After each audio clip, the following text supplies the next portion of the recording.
Assalamualaikum warahmatullahi wabarakatuh. Saya adalah Sukanta. Kali ini saya akan membawakan atau mempresentasikan tugas demonstrasi kontekstual, yaitu demonstrasi kontekstual pada modul 1.2 program pendidikan guru penggerak yang disusun oleh saya sendiri, Sukanta, CGP, yang berasal dari Kabupaten Bekasi, Angkatan 5.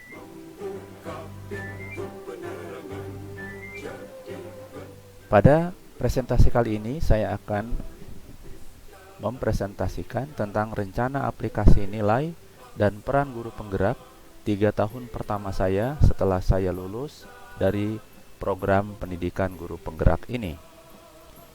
Namun, sebelum saya memaparkan rencana saya selama 3 tahun pertama, kita harus mengetahui dulu apa saja nilai-nilai guru penggerak, kemudian apa saja peran guru penggerak.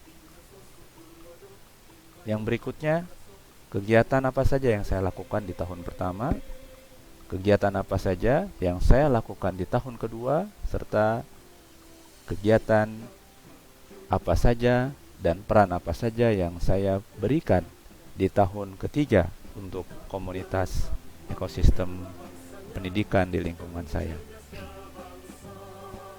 Nilai-nilai guru penggerak. Yang pertama, seorang guru penggerak harus memiliki nilai kolaboratif. Artinya, dia mampu untuk menjalin kerjasama dengan berbagai pihak, dengan berbagai stakeholder untuk terwujudnya pendidikan yang berpusat kepada murid. Kemudian yang kedua, seorang guru penggerak juga harus mandiri. Dia terus berupaya untuk memperbaiki kompetensinya dalam rangka untuk membangun kemandirian.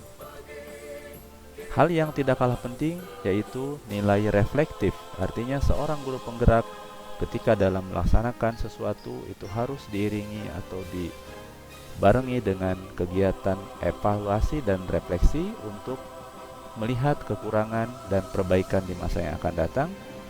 Dan seorang guru penggerak juga harus bersifat inovatif, artinya mampu melahirkan ide-ide baru dalam rangka untuk kemajuan pembelajaran. Dan yang terakhir yaitu berpihak kepada murid. Maka saya singkat dengan nilai-nilai guru penggerak ini dengan akronim KEMARI MURID: kolaboratif, mandiri, reflektif, inovatif, dan berpihak kepada murid. Lantas, apa saja peran guru penggerak? Yang pertama, guru penggerak itu harus mampu menjadi pemimpin pembelajaran. Yang kedua, dia juga harus mampu mendorong terciptanya proses kolaborasi atau kerjasama. Yang berikutnya, seorang guru penggerak juga harus mampu menggerakkan komunitas praktik minimal di lingkungan tempat dia mengajar. Dan yang berikutnya, tujuan akhir atau core dari peran guru penggerak ini agar bisa mewujudkan pelajar Pancasila. Lantas apa saja program di tahun pertama saya setelah saya lulus dari pendidikan guru penggerak ini? Yang pertama, sebagai wujud dari satu inovasi dan kemandirian, saya akan membuat aplikasi Android yang digunakan untuk pembelajaran yang berpusat kepada siswa. Kemudian yang berikutnya, dalam pembelajaran saya akan senantiasa menerapkan pembelajaran model discovery learning atau inquiry learning di kelas. Yang ini artinya saya menunjukkan sikap atau nilai berpihak kepada murid. Kemudian dalam 1 tahun minimal 1 kali kegiatan pembelajaran saya diobservasi oleh teman sejawat dan juga kepala sekolah. Ini dalam rangka untuk memberikan masukan-masukan dan umpan balik atas apa yang masih kurang dalam pembelajaran yang saya laksanakan. Ini juga menunjukkan sikap reflektif dan kolaboratif. Yang berikutnya, dalam setiap pembelajaran saya akan menanamkan kesepakatan kelas sebelum memulai pembelajaran. Nah, ini menunjukkan bahwa saya menanamkan nilai pemimpin pembelajaran. Kemudian di tahun pertama juga saya akan mulai merintis membuat komunitas berbagi ilmu di lingkungan sekolah saya, yang saya singkat dengan Ku Berilmu. Ini dalam rangka ejawantah dari peran guru penggerak, yaitu menggerakkan komunitas praktik dan mendorong kolaborasi. Dan yang berikutnya berkaitan dengan pembentukan karakter atau profil pelajar Pancasila, saya mulai gagasan sholat duha di waktu istirahat untuk siswa muslim atau guru. Kemudian apa saja kegiatan yang saya lakukan di tahun kedua? Yang pertama, setelah saya merintis komunitas Ku Berilmu, kemudian saya akan merawat dan memperluas jejaring komunitas itu agar bisa diikuti oleh lebih banyak pihak selain guru, juga siswa, dan juga guru di luar sekolah. Kemudian saya juga menjadi coach untuk teman sejawat dalam berbagai hal dan sharing ilmu pengetahuan. Di tahun kedua juga saya mulai akan gencar mengampanyekan profil pelajar Pancasila serta implementasinya terhadap kebijakan-kebijakan yang dilakukan oleh sekolah untuk memperlancar atau mensukseskan profil pelajar Pancasila. Yang berikutnya yang tidak kalah penting, dalam rangka untuk berpusat kepada murid, saya akan senantiasa konsisten melakukan pembelajaran yang berpusat kepada siswa.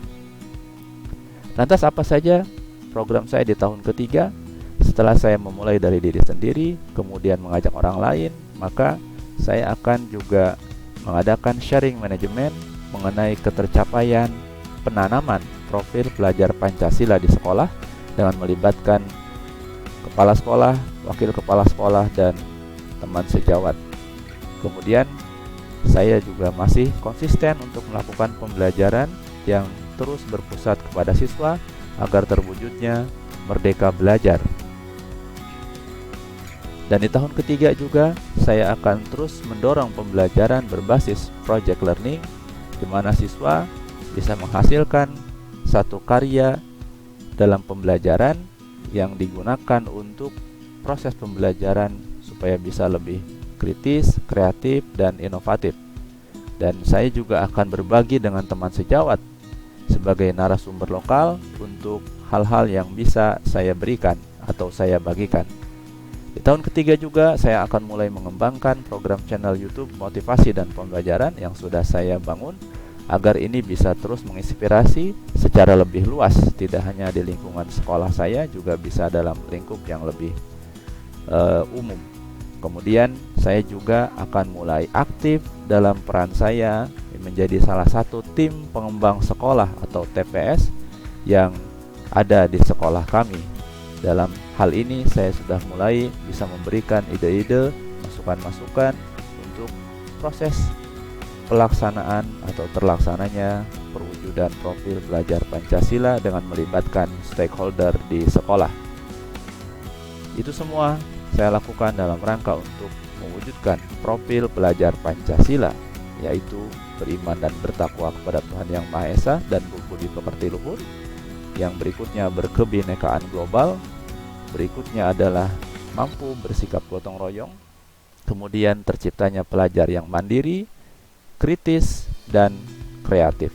Semoga dengan proses kolaborasi dari berbagai pihak akan terwujud profil pelajar Pancasila yang memiliki keimanan, budi pekerti luhur, dan kecerdasan serta kemampuan-kemampuan lain yang dibutuhkan dalam pembelajaran di abad ini. Terima kasih. Assalamualaikum warahmatullahi wabarakatuh.